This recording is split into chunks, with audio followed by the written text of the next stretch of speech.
আবহাওয়া পরিস্থিতি জানাতে চট্টগ্রাম থেকে যুক্ত হচ্ছেন আমাদের সহকর্মী মুজিবুল হক। মুজিব, বৃষ্টিতে চট্টগ্রামে পাহাড় ধসের শঙ্কা কতটুকু আছে? বৃষ্টি হচ্ছে কিনা এখনো? আমি দেখতে পাচ্ছি আপনি ছাতা নিয়েই আছেন, জানাবেন বিস্তারিত। ইশরাত, বৃষ্টি অব্যাহত আছে। মূলত বৃহস্পতিবার মধ্যরাত থেকে চট্টগ্রামের বৃষ্টিপাত অব্যাহত রয়েছে এবং কখনো গুড়ি গুড়ি বৃষ্টি হয়েছে প্রথম দিকে, এখন মুষলধারে বৃষ্টি হচ্ছে।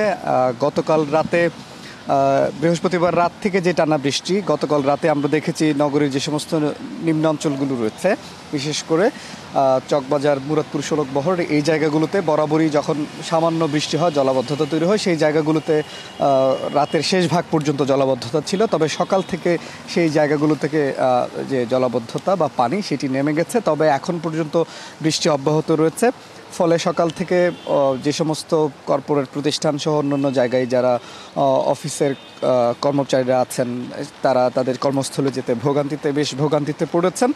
এর পাশাপাশি আবহাওয়া অফিসের যে তথ্য, তারা বলছে যে গত 24 ঘন্টায় তারা 118 মিলিমিটার বৃষ্টিপাত তারা রেকর্ড করেছে। তবে আজকে সকাল থেকে শুরু করে এখন পর্যন্ত কত মিলিমিটার বৃষ্টিপাত হয়েছে সেটি এখনও জানি, তবে আমরা আশা করছি যে আমরা খুব সম্ভব সেটি জানতে পারবো। এর বাইরে চট্টগ্রামে যেহেতু পাহাড় রয়েছে, বেশ কয়েকটি এলাকায় প্রায় 36টির মতো পাহাড় রয়েছে। সেই পাহাড়ে প্রায় 6 থেকে 7 হাজার মানুষ আসলে অবৈধভাবে বসবাস করে পাহাড়ের ঝুঁকি নিয়ে। তো জেলা প্রশাসন এবং সিটি কর্পোরেশনের পক্ষ থেকে সেই সমস্ত পাহাড়ে যারা ঝুঁকি নিয়ে বসবাস করছেন, টানা বৃষ্টিপাতের ফলে সেখানে পাহাড় ধসের এক ধরনের শঙ্কা তৈরি হয়েছে। সেই কারণে তাদেরকে সেই সমস্ত পাহাড় থেকে সরে যেতে বলা হচ্ছে। বিভিন্ন জায়গায় মাইকিং করা হচ্ছে, মসজিদের মাইকের মাধ্যমে প্রচারণা চালানো হচ্ছে এবং জেলা প্রশাসনের মাধ্যমে রেড ক্রিসেন্ট সহ অন্যান্য যে সমস্ত আরবান ভলান্টিয়ারি সংগঠনগুলো রয়েছে তাদের মাধ্যমে প্রচারণা চালানো হচ্ছে। এর বাইরে চট্টগ্রাম বন্দরের কথা যদি একটু বলি, আমদানি রপ্তানির দেশের আমদানি প্রধান ক্ষেত্র এই চট্টগ্রাম বন্দর।